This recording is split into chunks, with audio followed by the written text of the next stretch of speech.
get all meta about it for a minute when you think about your birth. Mhm. Like don't get Yeah. swamped in the little minutia details, but like get meta. Mhm. If you zoom out, at the end of the day, what really matters? What really matters? What are your values and your vision here? Mhm. And can you get that even if things don't go the way that you ideally want them to go?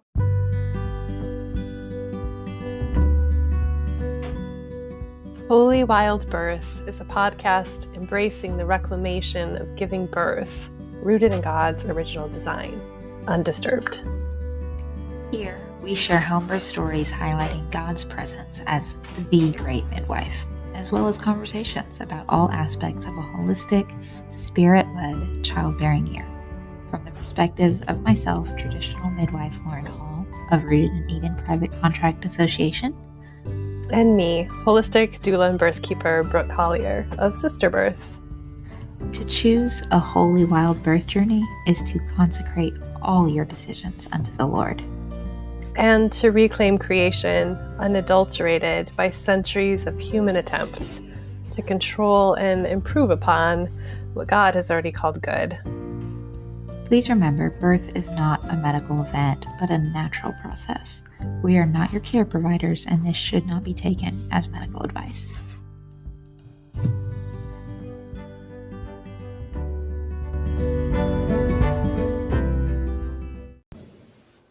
Hi, sisters. Welcome to another episode of Holy Wild Birth. In this episode, we're going to talk about birth plans. Who hasn't heard of those? But of course, unsurprisingly, Lauren and I are going to kind of turn the birth plan thing upside down and shake it out, kind of pull apart where it came from, why people are doing it, and whether or not it even applies or makes sense in home birth situations, as well as some alternative ways of getting clarity and confidence about how you're going to move into your birth and what's going to be included in the way that you birth. So grab a cup of coffee, sit down, and give a listen. Hey, friend, how are you? I'm doing good. Sitting by my new wood-burning stove, feeling the winter Nice. cozy. How are you? I'm feeling good. Getting tired a little bit in this pregnancy, but Yeah. we're getting there. Having to realign and make sure I'm taking care of myself and practicing what I preach. Uh-huh. That reminds me that we should probably get you to do an episode at some point about your pregnancy journey so far, like I did when Oh, I was pregnant yeah. with Gil. Yeah, we should do It that. might be We fun. should definitely do But that. Share my stories. yeah. Awesome. Yeah. Well, what are we Yeah. talking about? But well, we're not talking about your pregnancy in depth today. Today we're going to talk about birth No. plans, which we just wanted to start off by saying everyone has heard this term. And as you might predict from Lauren and I, we're going to kind of go a different direction with it. But first, let's talk about what we think about when we think about birth plans, kind Right? of in mainstream world, if you will. I think it's come to be Yeah. known as basically this, usually 1 to 2 page ideally, but sometimes they're much longer, document with kind of a list of priorities, preferences, like limits, boundaries, often mostly centered around the external environment in your birthing space and which hospital procedures and protocols you are and are not okay with at what times. And it's meant to be a document one hands over to the care team upon admission to the hospital, or I suppose when your midwife gets to your house, although you don't see them used at home births quite as much. But it really is a Yeah. document that I was just doing some research about this. They started becoming popular in the 80s, really, as kind of part of this movement of women beginning to say, you know what, actually, we've probably given over more power to the obstetric model than we actually want to. So let's start like just putting our foot down and asserting that we actually have some rights and some choices here again. So it really was born out of a response to things that were happening in the medical world. And they've become so popular and so widespread that now you talk about women making them at home births too. But it really is a medical document, I think. The mainstream version of it is a medical document. Yeah, Or it's absolutely. speaking to a medical world. It's speaking to a medical world, and also for me, I have always found them to be very like negatively focused. They're not about what she actually wants, even though that's what she, that's what the mainstream world is saying it is. But when you really get into it, it's just a checklist of like, no, I don't want that. No, I don't want that. No, I don't want that. No, don't do this to me. No, don't do this to my baby. And it's very like abrasive almost to be handed like this list as a provider. I can, like, can you imagine, like, I don't have a relation, it's not being built on relationship. It's just this like almost very honestly a victim mentality that's coming from this place of I'm not able to walk in my authority, so I'm just going to tell you this in a very just like, this is my boundary, don't cross it, don't do it. And then there's no like communication, there's no like, this is my heart and this is why I don't want that.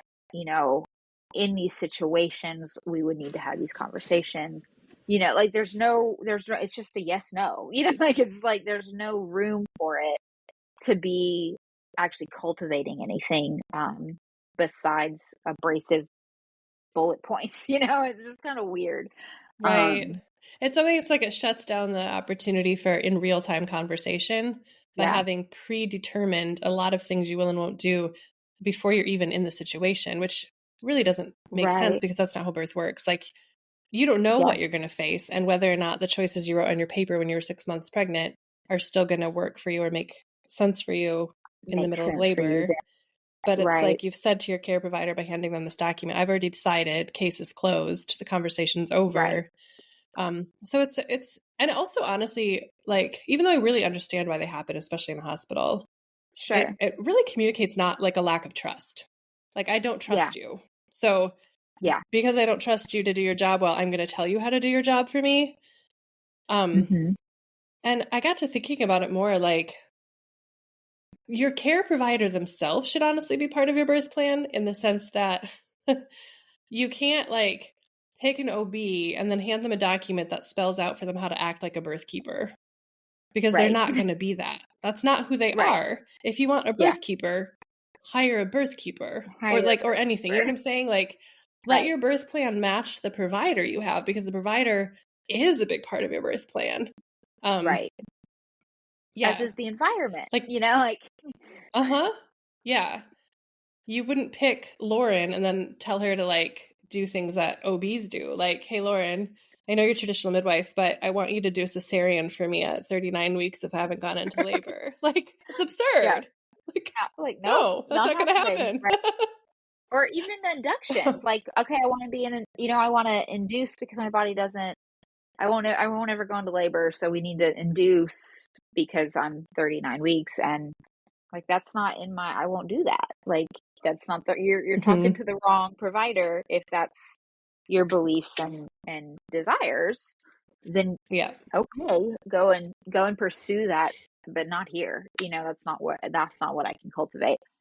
So it should be about a relationship. It really should be prenatally. And really, I think it comes down to like just getting, clear. Like, this is about getting clear on your intentions, what your goals are, what you want to move toward, and what you can, and what you want to cultivate, but then also with the recognition of there's only so much you can control, right? Like, there's a whole lot more you can, even set up for postpartum, or cultivate an environment and get the things that you want for your birth, whether it's the birth space, the birth keeper, attendant, midwife, OB, whatever, whoever, that your team.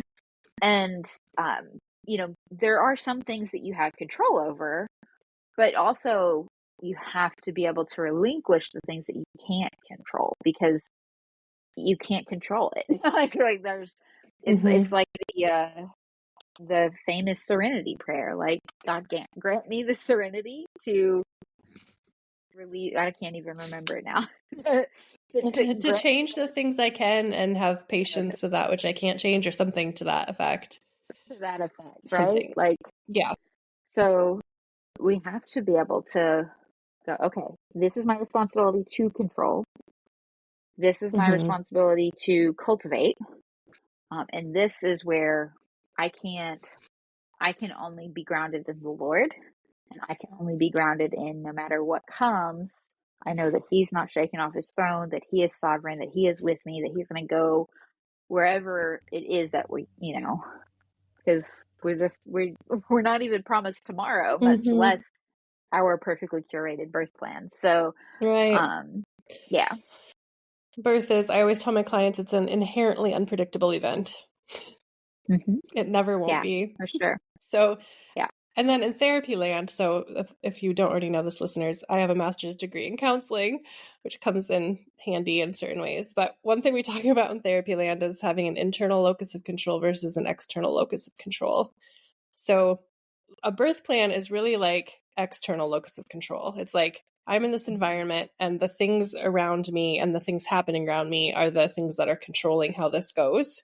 And when our eyes are fixed on those external things, that's called having external locus of control. And it's part of what creates depressive, anxious people. Because if that's the mindset someone has, and if that's what they are seeing as the center of that's where control is, it's disempowering, right?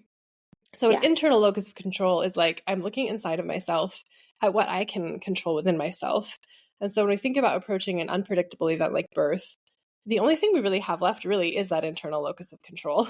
So what can you control going into an unpredictable event? And that's going to be the mindset and the attitude and the perspective that you choose, or the values that you choose to uphold.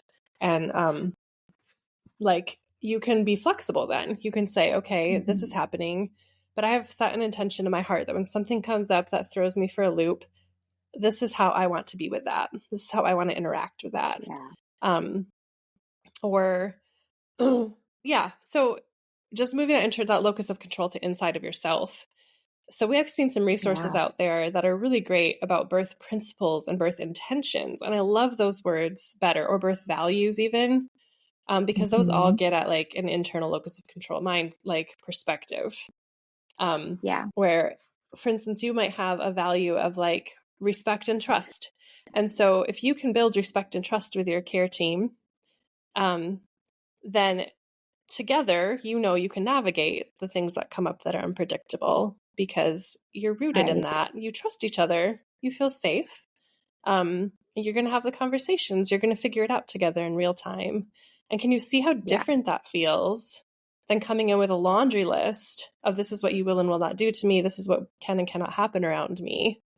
It's super different energy. Yeah, absolutely. And it's not to say that you can't have boundaries, or you should have boundaries, right? Like, it's okay to say, I don't want this, I do want this. But if you are in that internal place, those are going to come very naturally and be a byproduct instead of like the starting place. And then you're able to have those conversations, and they can know you and know what you want because of a relationship versus a bullet pointed list. Yeah. And so it's it's like zooming out, right?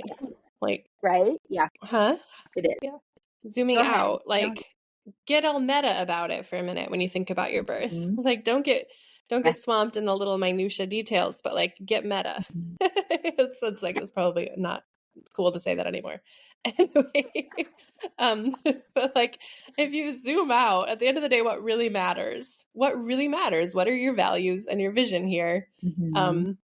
And can you get that even if things don't go the way that you ideally want them to go? Right. That's a good question to ask yourself. Absolutely. So if you're moving from this place of, I was creating a birth plan and I hear what you're saying, I do want to just be clear and I want to create that internal space, where can our listeners start? Like, where should they go? What should they turn to? Where can mothers start in creating that internal space, you're saying? Yeah. Oh, okay. All right. Yeah, so to begin that work of moving to that kind of internal place and starting from there, like I already mentioned, it's that zooming out and looking at the big picture and what's like underneath all of your very specific preferences in the external environment. What are your heart's desires and your values that lay under that? And what would it look like? Asking yourself, what would it look like to try to protect those values and that vision,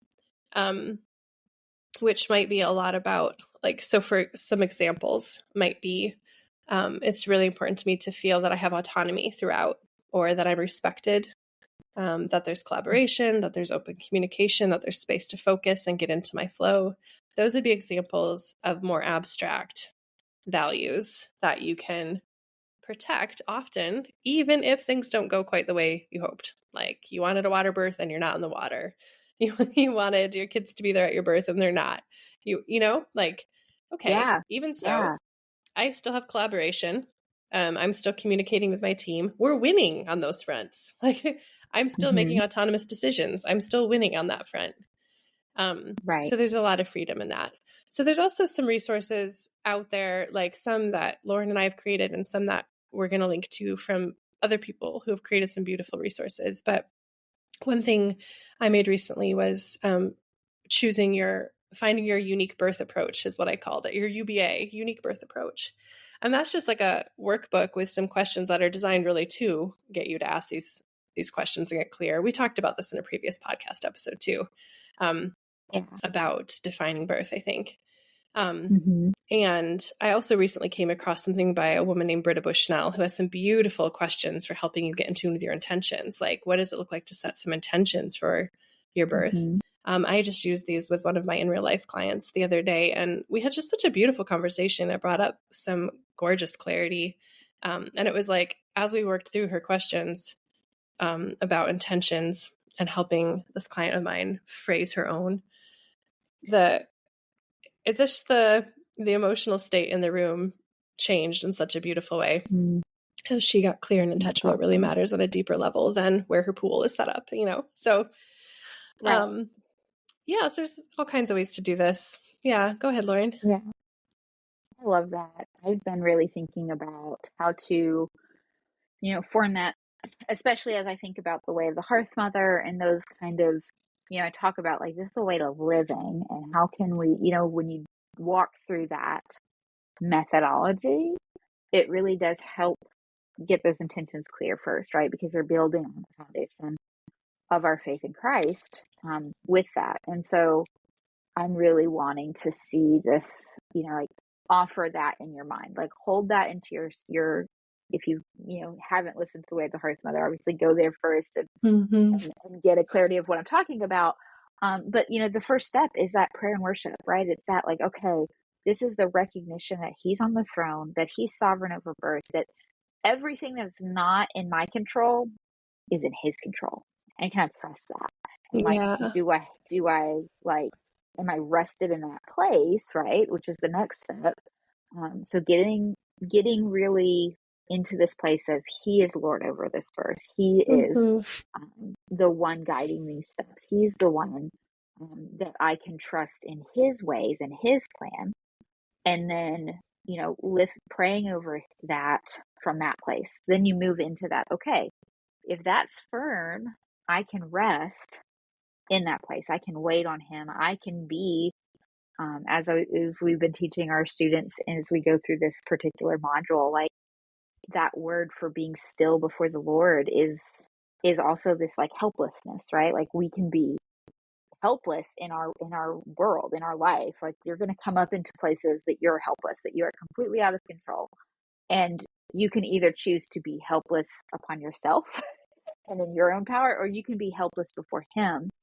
And when he says, I will not leave you or abandon you, it's that same word.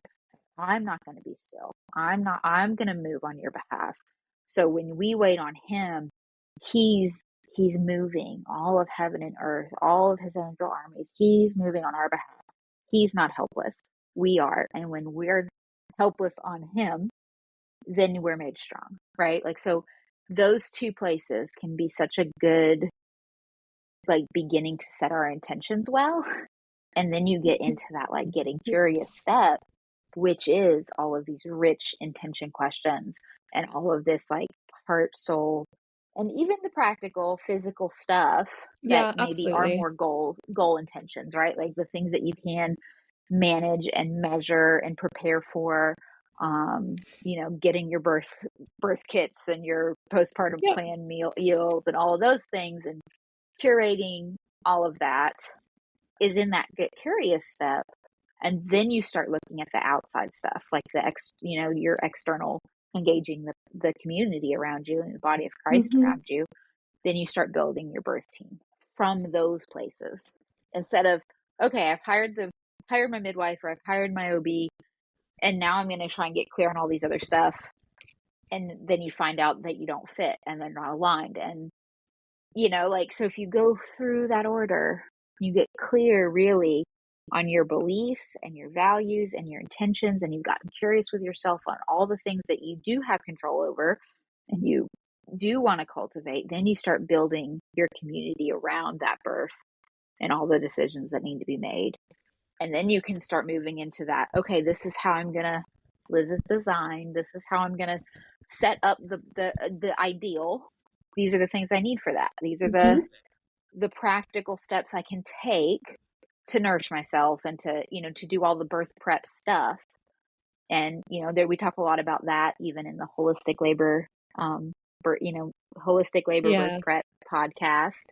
That kind of all falls into that living as designed. Like, what can you do to help to practically prep yourself? And then you can start thinking about the stuff that most birth plans are talking about, the interventions, and like when those would be appropriate. Yeah, there's all that forework and why you would go there. Yeah. And so really, even thinking about it, it's like the birth plan was starting at step 6 and 7 and 8 and going, I don't ever want those. And it's like, well, yeah, we don't want to get to those places.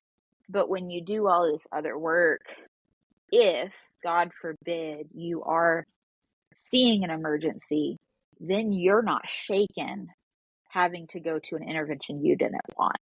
And I think that's really what we're talking about, is like, get that clarity here now, and in this kind of beautiful way of the Hearthmother that can then set you up for, like I say, that anointed birth this was his. And so he's leading this charge, not me. And I can trust that he's sovereign and he's guiding me. So I think there's lots of really cool tools out there. But that's really whatever tool you end up using, whether it's one that you've downloaded or one that your providers are bringing to you, your doula has, whatever, like, you can begin to see, okay, what step is this? What am I talking about? And then, have I done the things before this, or is this the thing I need to be focusing on? And how you can incorporate those resources that are around you. Yeah, that's so great. I'm so glad you placed that all within the context of the way of the Hearthmother. Because you're right, the birth plan part is not step 1, 2, but then it starts again 3. So anyway, it's good to remember that there's these things we do before, and that's the bigger picture. Yeah. And I do want to reiterate, Lauren already kind of said this, but like, we're not saying you should not also ask for specific things about your external environment or certain things of your providers. Like, it's okay to make notes about that and share those. And I think it works best to share it conversationally instead of as a handover document. Like, if you make a document, that's fine. I'm a nerd. I love to make documents and I do it. But like, sitting down with your midwife, for instance, and saying, can we talk through this together? It's definitely going to come across different than you just handing them a document when you're in labor. And it also then keeps the conversation, the communication, and the trust levels all intact. Absolutely. And in home births, hopefully you've chosen a home birth because you already know that most midwives, God willing, or the midwife you've chosen is more aligned with you than not about what really matters about the basics of birth. And so you have some degree of like, it's redundant to tell them certain things. Like, they're already not going to cut the cord at 30 seconds, like they're like, or whatever. They're not going to offer you Pitocin. So some of the stuff, it's completely irrelevant. If you have things though that you really want to see happen that might not be the usual mode of operation for your specific midwife, those are the things worth mentioning in a document. So like, for instance, if you know that she usually catches babies and you really want to do that yourself, tell her that. Like, she needs to know that that's really important to you. Or if you want the cord cut not at all because you're going to do a cord burning, mention that, So birth plans look different in a home birth setting, I think, than they do in a hospital. Absolutely. Yeah, and I think so much of that should be like their conversations you're having in your prenatal period. You're doing that work in that relationship. Hopefully she's doing that work to find out what you need. And that's why I built the birth vision board, versus the like Yeah. birth plan of like, okay, I can't help cultivate your environment if I don't know what environment you're wanting, even I offer up questions of like, okay, do you want like, what kind of adjectives come up for you when you envision that space and that environment? Like, is it bright and light and fun? Is it deep and peaceful and like, relax? Is it quiet? Is it solitude? Is it, like what is it for you? Like I've absolutely attended, I think most of us think of the candlelit, dark room, everything's quiet. That's generally what most women want. But I have absolutely attended the women who have had beautiful, smooth labors and they were like laughing the whole time. And they were just like, they're just that kind of personality that they didn't Yep. want. They were like, please don't be quiet, this is making me feel awkward, like tell me a joke, like put up stand up Uh-huh. comedian on the TV. And like that's who they are. And so Yeah. like I need to know that because I'm going to come in and be quiet and be telling people to be quiet. But if you don't want that and that's going to make you uncomfortable, that's the kind of stuff we need to talk about, right? Like the overall things. And honestly, that can be carried out no matter how the birth flows, right? Like there are certain things that we're able to control, how we're presenting ourselves and what kind of environment we are upholding and cultivating Yeah. no Yep. matter what is happening. So Yep. those are the Those things are the that I things that think can stay about. intact. They're more Right. resilient. They are Yes. flexible. And Because they're the yeah, so internal those are like those stuff. principles and values. Exactly. Right. Yeah. Yeah. Yep. Yeah. And I do know So like some when I had people. my last go Oh, ahead. go ahead. So when you had. Oh, when I had my last baby, my midwife asked me for a birth plan, which I wasn't actually planning to make, but she was like, I just know you have a lot of things that you probably are a little different than my average client. So I just would like to hear what's on your mind and heart. So I made her a document and I just ended up summarizing it with a little goal statement. I was like, this is kind of like, and I think I told her, an undisturbed, mother-led, family-centered birth with hands-off wise woman presence.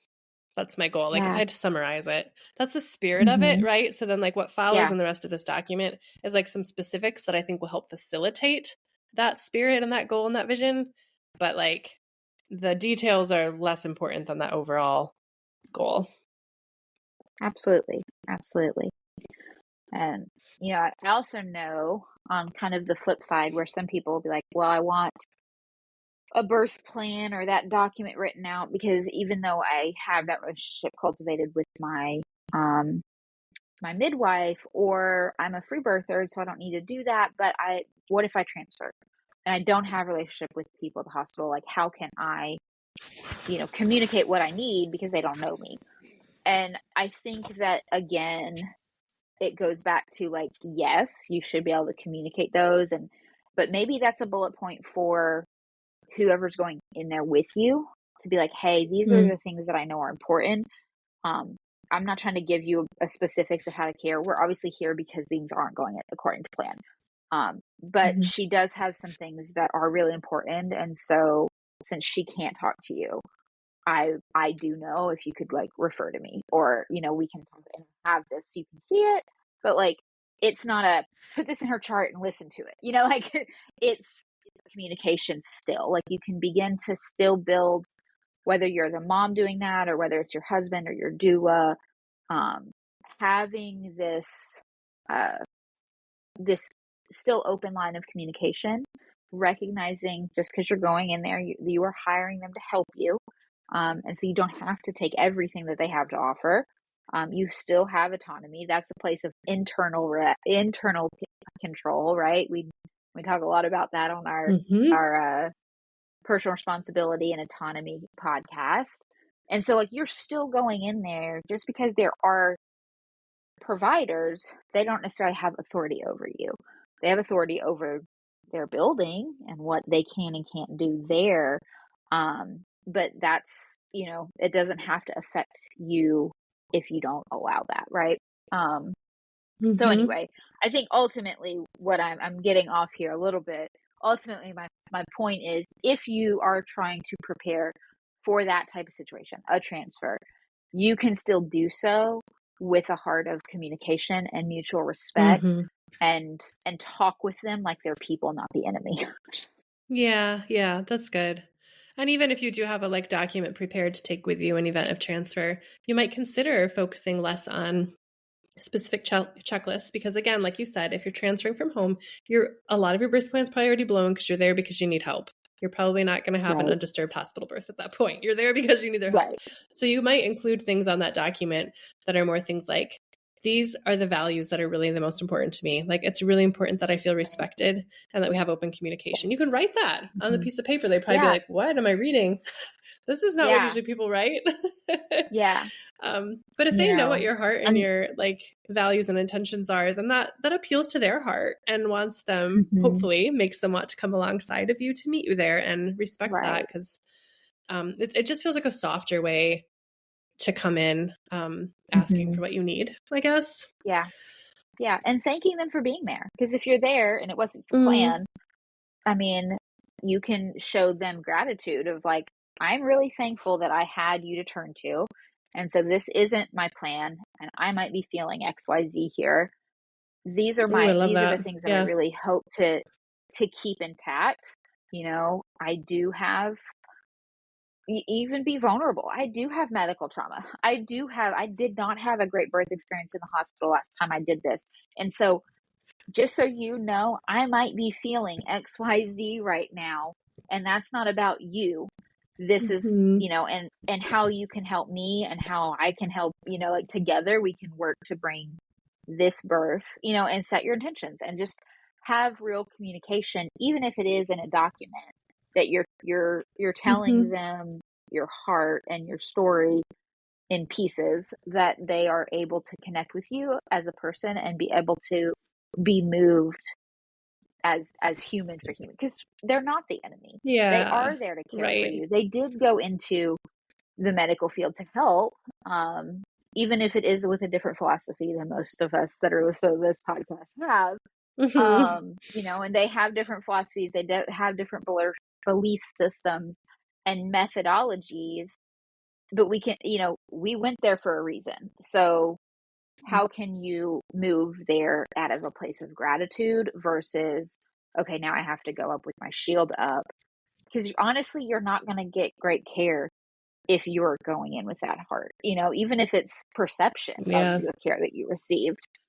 It's going to color the way you receive Yep. them and Yep. the way they receive you. Yeah. And there was this big article in Midwifery Today where it talked about the women who have birth plans, um, even with a midwife, have a higher level of dissatisfaction with their births. So there's like Mm, actually like documentation that a birth plan in the traditional way that we were first talking about when we started this right, podcast, that kind of birth plan, right. Not this um, client clarity has, stuff. right, yeah, that kind of birth plan has some ill effects. Like, it actually tends to breed more dissatisfaction and sense of having been like traumatized than not. So I can link to that article too when we in the show notes, but it was a really interesting read. Yeah, it sounds like an interesting read for sure. I mean, and it Yeah. makes sense when we start thinking about what we perceive and where our heart is. If we didn't do that other work and we just started talking about the invasive interventions we don't want, um, then you've skipped those steps. You've not been able Mm-hmm. to really get clear, and you've not been able to communicate what you're clear on and how you want to feel and what you want to cultivate. And so you're immediately, it's like that self-fulfilling prophecy, like, okay, this is what Yeah. I expected. This is what I was fighting against. And look, it just happened because really, when we didn't take the personal responsibility to do the work before, you know, and honestly, you're just kind of handing it over and saying, okay, just you do your job, but don't do these things. And you haven't done your job to do all the things you need to do. Mm-hmm. So it's that external piece that you were talking about at the beginning. So it makes sense that we would see that as a trend of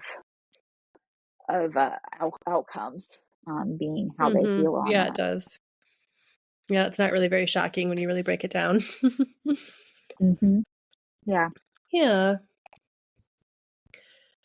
So hopefully this gives you all some good food for thought as you're planning your own Yeah. births. If you're a listener who is pregnant right now, lots of things to think about, lots of different angles to approach it. And Mm-hmm. above all else, just trusting that the Holy Spirit collaborates with you in this process, even in, and actually, Absolutely. this is one more interesting note that I want to say. I just thought of this. And I have to give credit here to the author of one of the first Christian birth courses I ever became aware of, which I'm going to forget the name of right now. Shoot, I'll have to look it up. But she wrote about, in her little birth class, she talked about the importance of asking the Lord what his vision for your birth is. Slowing down Yes. to just actually ask that question. Okay, Lord, I have some ideas, but actually, do you have a vision for my birth that you'd like to share with me? Or do Mm-hmm. you have like a value that you're speaking over this birth? And then actually being Yeah. quiet long enough to hear that. Mm-hmm. Would be obviously a very wonderful thing to include in your process of Right.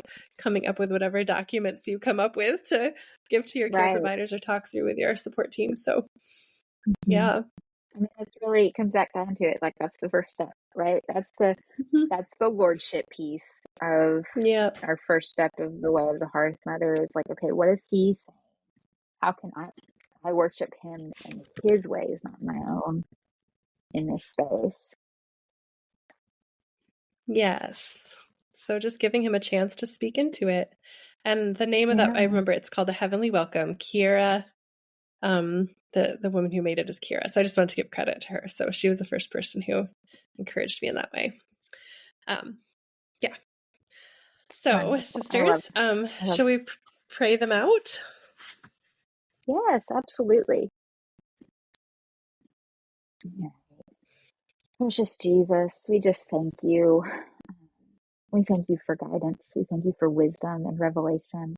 We thank you that ultimately, no matter what, even though we are not in control of our births, even though we are not in control of tomorrow, you are. You are sovereign, and you are not shaken from your throne. There is nothing that can be come at us that would surprise you, Lord. And so I just ask that you would wash that truth over our listeners, that they would rest in you, and they would know that you are a God who sees them, that you are Emmanuel, God with us. Just like we speak of midwives being with women, you are with us. You are with women. You are Emmanuel, God with us. And so I just ask that that would be the pervading theme for our listeners, is that they would know that you are with them.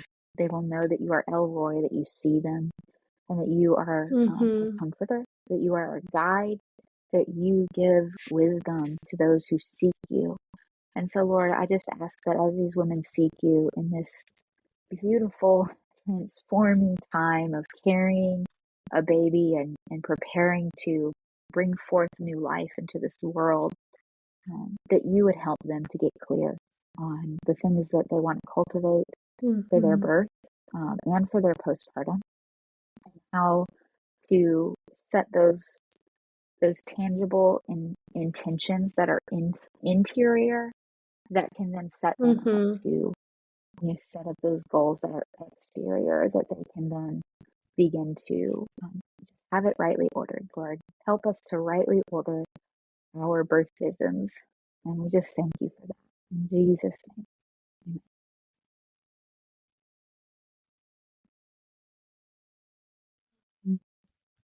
Amen. See you next time. Bye.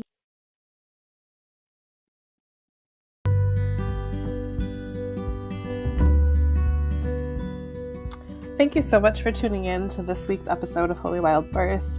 We hope that you were genuinely encouraged, inspired, and challenged by what you heard today. If you're loving what you hear, please make sure that you share it. Leave reviews. That helps other mamas find this content as well. And don't forget to read the show notes, okay? Because that's where you can find our email address if you want to reach out to us and start a conversation. It's also where you'll find free offerings as well as invitations to work with me and or Lauren. We can't wait to get to know you. See you next week.